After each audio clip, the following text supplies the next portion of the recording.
মুক্তিযোদ্ধাদের কবরে কবর ভেঙে তার মধ্যে জুতা স্যান্ডেল রেখে আগুন লাগিয়ে দেওয়া হয়েছে। আগুন লাগিয়েছে এই এই ক্ষমতা দখলকারী সরকার এবং তাদের ক্যাডাররা। আপনি আর কি শুনতে চান? রাস্তার মধ্যে দাঁড় করিয়ে ৭৫ বছর বয়সের মুক্তিযোদ্ধাকে চড় থাপ্পড় দিচ্ছে দালালের বাচ্চা রাজাকারের নাতিরা। এই দেশ আপনাদের, এই অকৃতজ্ঞ জাতি বাঙালি। আরো ২০০ বছর গোলাম থাকা উচিত এদের। যান পাকিস্তানি প্রভুদেরকে ডেকে নিয়ে আসেন, গোলামি করেন আরেকবার, বুঝবেন স্বাধীনতা কাকে বলে, কারা স্বাধীনতার জন্য যুদ্ধ করেছিল।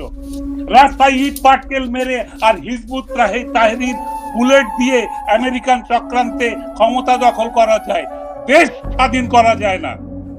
আপনারা যদি বলেন আপনারা স্বাধীন করেছেন, তাহলে আপনারা অন্য কোন শক্তির অনুসারী, আপনারা আগ্রাসী, আপনারা বাংলাদেশ দখল করেছেন, স্বীকার করেন সে কথা যে আমরা দেশ দখল করে ফেলি। পবিত্র সংবিধান বদলে দিতে চান আপনারা কারা? কে আপনাদের ম্যান্ডেট দিয়েছে সংবিধান বদলে দিতে?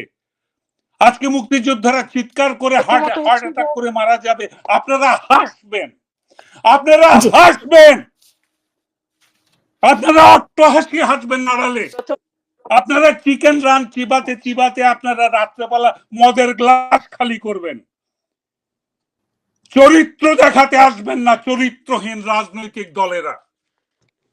কারো চরিত্র ঠিক নয় রাজনৈতিক দলের। আপনারা সবাই পরিশুদ্ধ হন। এখন যারা ক্ষমতা দখল করেছে তারা কোন রাজনৈতিক দলের?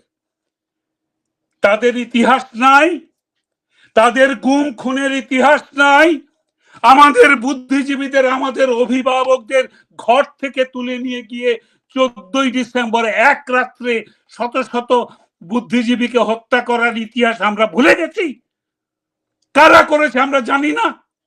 আপনারাই তো ক্ষমতা দখল করেছেন এবং যারা ক্ষমতা দখল করেছে তাদের পদলেহন করছেন আপনারা।